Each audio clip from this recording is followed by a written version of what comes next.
Il est possible que tu utilises les mauvais indicateurs pour piloter ton marketing digital. C'est notamment vrai si tu utilises le ROAS, le retour sur les dépenses publicitaires. Dans cette vidéo, je vais t'expliquer pourquoi tu dois envisager d'autres indicateurs pour piloter ton marketing et pourquoi le ROAS est possiblement quelque chose qu'il faut arrêter de regarder, surtout si tu le regardes au quotidien. Le ROAS, pour rappel, donc le retour sur les dépenses publicitaires, c'est ton chiffre d'affaires qui vont être divisés par les coûts sur une plateforme donnée. Si tu es nouveau sur cette chaîne, je m'appelle Maxence van der Zalmen, je parle de marketing digital et d'entrepreneuriat. J'ai créé l'agence Make Sense for Digital en 2021 et on accompagne déjà plus de 30 clients sur tous les leviers du marketing digital. Déjà, le ROS, pourquoi ça a des points faibles? En fait, le problème de ça, c'est que on part du principe qu'on arrive à tout suivre et aujourd'hui, on n'arrive plus du tout à faire ça. Il y a la RGPD, le règlement général sur la protection des données, qui nous oblige à demander l'accord avant de déposer les cookies. C'est pour ça que vous avez ces pop-up qui vous demandent si oui ou non vous acceptez les cookies sur un site web. Quand c'est refusé, on n'arrive pas à suivre les utilisateurs. Et à côté de ça, il y a par exemple Apple qui a mis en place des mesures de protection pour ses utilisateurs pour éviter que les marketeurs que nous sommes, on arrive à pister et à savoir tout ce qu'ils font. Donc tout ça, ça fait que le ROS dans les plateformes publicitaires comme Google Ads, Facebook Ads ou Pinterest, il est moins précis qu'avant, même si on a quelques béquilles sur le sujet. Il y a quelques vidéos sur la chaîne qui en parlent, et notamment sur la chaîne Mavericks où on parle de sujets un peu plus techniques. Mais ça reste quand même beaucoup plus compliqué que ça pouvait l'être, par exemple, quand j'ai commencé le marketing digital en 2012, où là, on avait vraiment accès à toutes les données sur tous les utilisateurs, et on pouvait dire, bah oui, telle campagne, même telle annonce a ramené autant de chiffre d'affaires. Donc ce premier problème pour piloter au ROS, c'est le manque de visibilité globale, puisque peut-être qu'avant c'était plus facile de suivre effectivement. Aujourd'hui on n'a plus cette possibilité, mais en plus de ça, les parcours utilisateurs se sont complexifiés. Aujourd'hui, les visiteurs qui viennent acheter sur votre site web, ils vont beaucoup plus comparer avec les sites de vos concurrents, ils vont revenir beaucoup plus de fois, ils vont comparer les prix, ils vont vérifier que ça se trouve, vous avez peut-être une offre qui leur plaît pas parce que vous n'êtes pas RSE compliant ou autre. Et donc, il va y avoir beaucoup plus de touch points, donc des points de contact entre votre marque et vos utilisateurs. Et ça, c'est néfaste quand on pilote au ROS parce que un utilisateur qui vient de Google Ads, un utilisateur qui vient de Facebook, vous allez comptabiliser potentiellement l'achat des deux côtés alors que la personne va avoir acheté une seule fois. Je vais vous expliquer ça juste après sur le petit tableau, ce sera beaucoup plus simple. L'autre problème du ROS, c'est qu'il a une version très court-termiste. On mesure des gains immédiats dès l'achat et on vient l'attribuer à une campagne de manière très court-termiste et on oublie complètement toutes les notions de LTV, de lifetime value, c'est-à-dire la valeur future qu'un client peut vous amener, que ce soit parce que lui-même va racheter chez vous ou alors parce qu'il va devenir un ambassadeur de votre marque, un parrain, et il va ramener d'autres clients dans votre boutique. Et enfin, s'il fallait citer une troisième limite pour le pilotage au ROAS, c'est le fait que ça occulte complètement la marge. Donc contrairement au ROI, qui est le retour sur investissement, qui lui prend en compte tous les coûts associés à un achat, le ROAS finalement c'est du chiffre d'affaires d'un côté, des dépenses de l'autre, et on s'en fiche plus ou moins de la marge, on s'en fiche si la personne a acheté des articles en promo ou pas, si la personne a utilisé un code promo, ça va être la même chose. Vous allez me dire ça tombe dans le chiffre d'affaires, oui, mais c'est du chiffre d'affaires déprécié puisque c'est quelqu'un qui achète un produit à 70 euros au lieu de 100, la marge sur les 70 euros restants, j'imagine qu'en général, c'est pas du tout la même que si la personne avait acheté à 100 euros. Donc le fait de ne pas prendre en considération la marge, c'est une grosse limite, surtout dans une période où les marges sont assez tendues, surtout chez les e-commerçants, parce que les prix d'achat ont augmenté, la sensibilité à la promo a augmenté aussi, bref, il y a beaucoup de dépréciateurs de chiffre d'affaires qui viennent manger quelques points de marge à droite à gauche, et je parle même pas de la logistique ou ce genre de flux. Donc vous l'aurez compris, le ROAS Vision Plateforme, donc celui que vous allez voir dans Google Ads, dans Facebook, dans Pinterest, il est très difficilement utilisable au niveau global de votre entreprise. Vous allez continuer à l'utiliser pour le pilotage des campagnes dans de nombreux cas. Par contre, c'est important d'ajouter d'autres indicateurs si on ne veut pas aller droit dans le mur au niveau de la finance, au niveau des coûts associés à votre marketing digital. Et donc, c'est quoi nos alternatives? La première que j'aimerais vous proposer, c'est le ROAS consolidé, ou ça s'appelle aussi le COS, le Cost of Sales. Il y en a d'autres maintenant qui appellent ça le MER, le Marketing Efficiency Ratio, qui est juste une espèce de rebranding du Cost of Sales, où on a inversé les deux indicateurs. Et donc pour que ce soit plus clair, le Cost of Sales, donc le coût sur les ventes, ça va être la part de vos coûts marketing divisé par votre chiffre d'affaires. Ça va vous donner globalement un pourcentage, c'est la part des coûts marketing que vous avez par rapport à votre chiffre d'affaires. Donc ça, c'est un indicateur que moi j'utilise depuis 2012 qui m'a bien servi pour éviter d'avoir des espèces de plateaux sur mes campagnes puisque ça permet de réinvestir tout l'excédent qu'on va avoir dans nos campagnes publicitaires. Si jamais par exemple on a été très bon en SEO, on va pouvoir dégager plus de budget marketing, puisque avec le même pourcentage de dépenses marketing, on arrive à aller chercher plus de chiffre d'affaires. Le nouvel acronyme à la mode dont je parlais, le MER, le Marketing Efficiency Ratio, ça va être juste l'inverse, ça va être votre chiffre d'affaires divisé par toutes vos dépenses marketing. C'est quelque chose qui ressemble le plus au ROS, puisque comme c'est inversé, il va avoir tendance à être positif, on va être supérieur à 1, là où de l'autre côté, comme on est en pourcentage, la part de vos coûts marketing, par exemple, si vous dépensez 10 000 euros pour générer 100 000 euros de chiffre d'affaires, vous allez avoir 10 000 sur 100 000, ça fait 10% de coûts marketing. A l'inverse, en version MER, donc Marketing Efficiency Ratio, ça fait, vous avez 100 000 euros de chiffre d'affaires généré par 10 000 euros de dépenses marketing, ça vous fait un MER de 10. Et donc en ça, c'est un peu comme le ROAS, sauf que la vision du MER, c'est une version consolidée de tous vos coûts marketing et de tout votre chiffre d'affaires. Ce qui est exactement la même chose que le cost of sales, c'est juste comme je disais, on a inversé les deux pans dans l'équation. Cette alternative, elle est assez puissante puisque ça va vous permettre de réinvestir en marketing digital si jamais vos autres canaux sont performants, par exemple l'email marketing, le SEO, ou vous avez par exemple des grands moments où vous faites des jeux concours sur les réseaux sociaux ou ce genre de trucs et que ça ramène du chiffre d'affaires, en fait ça va venir écraser votre cost of sales ou votre MER, pour le coup le faire grandir, et donc ça vous donne des billes pour permettre de maximiser le chiffre d'affaires avec un certain pourcentage de dépenses marketing. C'est vraiment comme si vous étiez le long d'un fil et vous essayez d'avoir le maximum de chiffres pour un pourcentage de dépenses marketing donné. C'est un KPI qui est vraiment utile quand on est en phase de scaling, quand on veut chercher à croître, moins en phase de consolidation, même si ça va avoir des implications un petit peu différentes. Mais comme je disais, le gros avantage de ça, c'est que ça va prendre en compte tous les coûts et tous les chiffres d'affaires. Et le gros avantage de ça par rapport au ROAS que vous allez voir dans les plateformes comme Google ou Meta, c'est que vous allez avoir une espèce de déduplication de vos campagnes au niveau global de votre business. Je fais un mini aparté sur la déduplication parce que c'est important pour comprendre la suite. On se retrouve sur le tableau. Donc pour comprendre la déduplication, ce qu'il faut avoir en tête, c'est que les plateformes, elles fonctionnent avec un système qui s'appelle du AnyClick. C'est-à-dire que dès qu'il y a eu un clic, par exemple, sur une campagne Google Ads, Google va se dire « Ok, j'ai participé à la vente, je prends 100% du crédit ».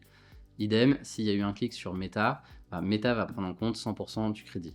Et comme on disait, les parcours utilisateurs se sont complexifiés avec le temps. Donc là, par exemple, si on prend le cas d'un utilisateur qui vient, je vais prendre le cas, par exemple, un utilisateur, on va l'appeler Vlad, parce qu'il y a ad dans le nom, donc c'est rigolo. Hop, Vlad, il vient, il fait un petit Google Search, donc ça va être du Google Ad. C'est son premier clic chez vous. Il vient, mais il n'achète pas. Il se dit ok, je regarde, je cherche et je reviendrai plus tard. Ensuite, il va faire un autre clic, par exemple sur du SEO, parce qu'il revient, voilà, vous avez un guide d'achat et il est tombé dessus, il s'est dit ouais, let's go, mais il achète toujours pas parce que il n'a pas envie.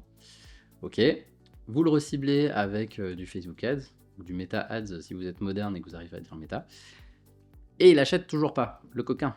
Mais il a fait un ajout au panier. Donc c'est bien, on a un petit ajout panier, et si on a son opt-in, on a pu lui envoyer un email d'abandon panier. Donc on va dire, on a un email marketing juste ici. Et enfin, Vlad il se décide et il achète juste après son email marketing. Donc soit en direct, soit juste après. On va dire il a acheté pour 100 € pour faciliter les maths. En vision plateforme, si vous vous connectez dans Google Ads, Google va vous dire ok, je t'ai aidé à générer 100 €. Ok, fair. Le SEO, il va rien dire parce qu'il n'y a pas de plateforme là-dessus. La Search Console ne remonte pas de chiffre d'affaires. Facebook va se dire moi aussi j'ai ramené 100 €. Cool. Et selon l'outil d'emailing que vous utilisez, il va dire ok, je vous ai aidé à générer 100 € via l'email marketing. Alright. Bon, sauf que moi à la fin j'ai 100 €, j'ai pas eu 300 €. Donc l'inconvénient de cette vision plateforme avec le AnyClick, c'est que vous avez l'impression que vous avez gagné 300 balles, alors qu'en fait, dans le portefeuille, vous en avez 100. Donc l'avantage avec une vision holistique, c'est que vous allez dire, ok, dans mon Google Analytics, dans mon outil d'attribution X ou Y, en fait, ça va retravailler et ça va dire ici, non, en fait, cher Google, je considère que tu as ramené pour 25 €. Cher Facebook, je considère que tu as ramené pour 50 €, parce qu'en fait, c'est grâce à toi que j'ai collecté l'opt-in, etc. Et donc, j'ai pu envoyer l'email derrière. Et cher outil d'email marketing, tu as fait juste la passe finale, la passe décisive, mais une passe quand même, donc je te donne 25 €.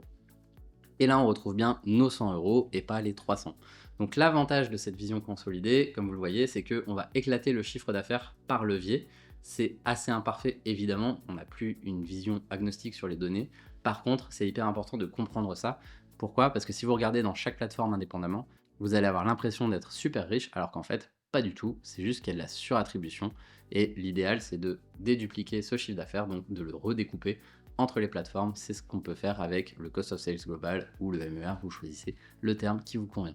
Donc ça, c'est top, mais c'est encore une vision qui ne prend pas en considération la marge. Et la marge, pour certains, c'est devenu vital. C'est le seul moyen de survivre face à des crises, par exemple, comme celle qu'on a pu connaître ces dernières années. Je n'ai même pas envie d'en citer une en particulier parce qu'on fait que les enchaîner. Donc, piloter à la marge, c'est assez sympa parce que, je prends un exemple, si vous vendez à la fois vos propres produits sur lesquels vous avez une marge très confort et si vous distribuez en même temps des produits d'autres marques sur lesquels vous avez une marge qui est beaucoup plus faible, bah, piloter les deux avec le même type de campagne, c'est un peu con parce que d'un côté, vous avez beaucoup de marge et de l'autre, vous en avez très peu. Donc, idéalement, vous êtes prêt à mettre plus de patates sur vos propres produits par rapport aux autres que vous revendez. Pourquoi? Parce que l'impact sur vos finances, il est beaucoup plus important si vous ramenez du chiffre d'affaires qui est constitué des produits à forte marge versus celui des produits à faible marge.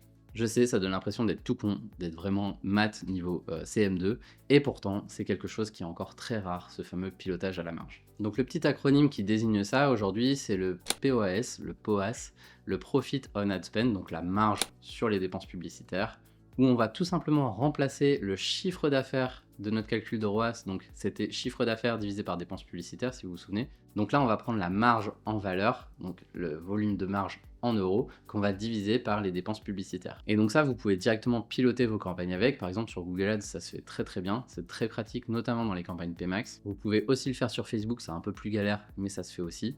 Et là où c'est le niveau ultimate, c'est quand vous allez faire un peu comme le MER, un peu comme le cost, vous allez faire la marge sur les ventes, donc vous allez utiliser la marge au global sur vos dépenses publicitaires. Et donc ce qui est intéressant avec cette marge, c'est que vous allez pouvoir vraiment consolider vos campagnes et si vous redézoomez et que vous prenez ça sur un mix marketing au global, en fait vous allez pouvoir mettre beaucoup plus de patates que vos concurrents sur les produits où vous margez très fortement.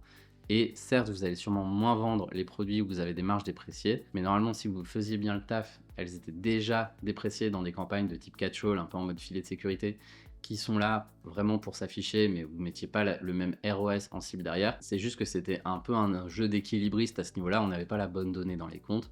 Là, c'est chose faite et vous pouvez utiliser ça pour vraiment aller beaucoup plus loin dans le pilotage de vos campagnes. Il y a encore deux types de pilotage que je voudrais vous montrer dans cette vidéo. Le dernier est vraiment le plus puissant, mais c'est celui qu'on voit le moins souvent dans les comptes. Donc la quatrième façon de piloter vos campagnes, c'est de piloter avec la LTV, la Lifetime Value.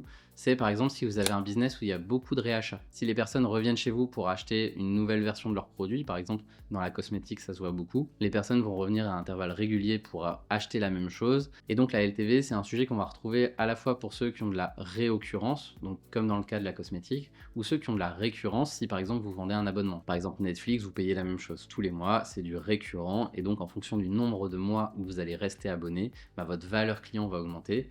Et vous imaginez bien que à 15 balles par mois, ce qui doit être à peu près le coût de l'abonnement Netflix, ça leur coûte plus que 15 euros pour ramener quelqu'un chez eux. S'ils étaient prêts à investir 15 euros pour vous transformer en utilisateur, ils iraient pas très loin, il n'y aurait pas beaucoup d'abonnés sur la plateforme. Et donc l'intérêt de la LTV, la Lifetime Value, c'est par exemple si un abonné Netflix reste en moyenne 10 mois, on va faire ça à nouveau pour les maths, au lieu de considérer qu'un utilisateur c'est 15 euros, on va dire c'est 150 euros.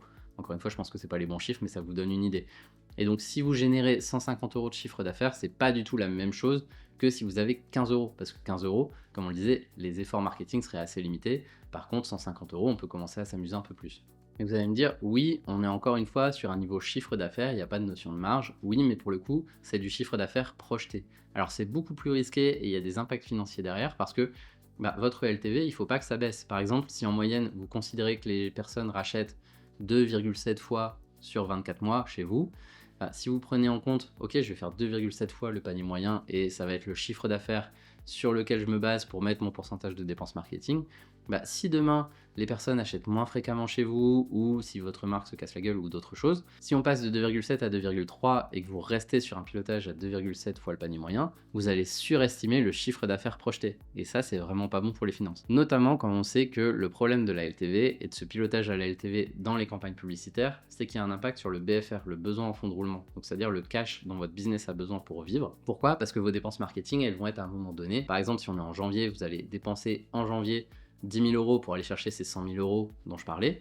Si vous vous dites, ok, mais en fait, ces 100 000 euros, demain, c'est 270 000, ok, du coup, vous êtes prêt à mettre 27 000 euros si on reste au même pourcentage de 10% de dépenses marketing, ok, soit.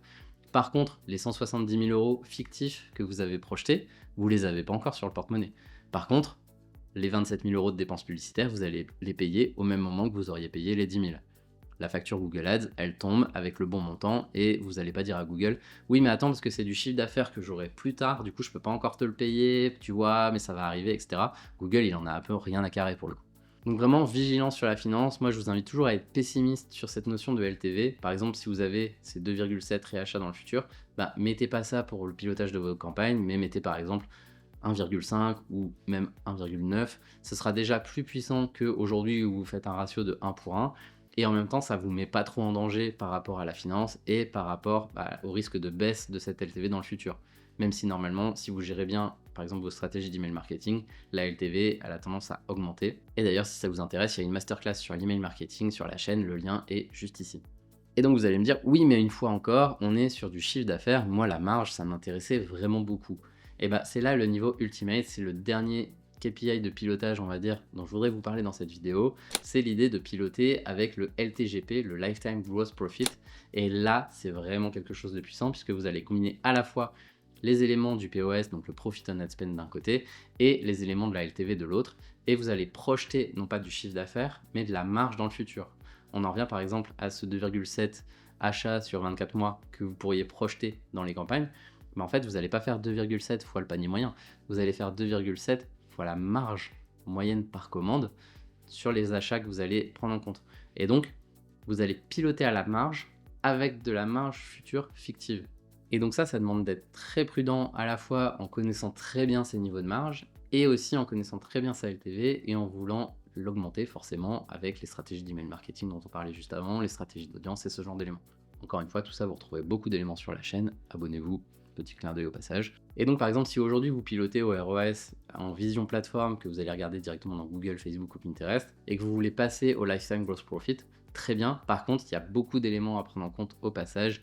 Déjà, comprendre la marge, quel impact ça va avoir sur la performance de vos campagnes, puisque sur certains produits, si vous margez très bien, oui, vous allez avoir un robinet qui est un peu plus ouvert. Par contre, si vous vous rendez compte que vos campagnes sont moins rentables que prévu, parce qu'elles poussent des produits à faible marge, là vous allez avoir un déficit sur vos campagnes et vous allez avoir du mal à consolider vos volumes.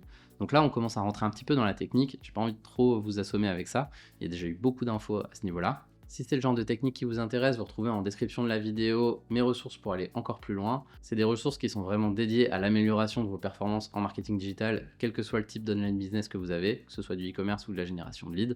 Et voilà, si ça fait déjà beaucoup d'infos, vous avez peut-être déjà envie de vous plonger dans les sujets de marge, les sujets de LTV suite à cette vidéo, c'est déjà très bien. Mais si vous voulez vraiment aller encore plus loin et voir d'autres pans, les ressources sont en description comme je disais. C'est tout pour moi aujourd'hui, j'espère que cette vidéo vous a plu. N'hésitez pas à poser toutes les questions que vous pourriez avoir sur le sujet en commentaire. Et si vous voulez que je détaille un peu plus dans une vidéo toute cette logique où les plateformes vous mentent sur le chiffre d'affaires qui est vraiment généré parce qu'elles sont un modèle d'attribution un peu différent, dites-le moi aussi, ce sera un plaisir de tourner une vidéo comme ça. On se retrouve très vite sur la chaîne Make Sense pour de prochaines vidéos.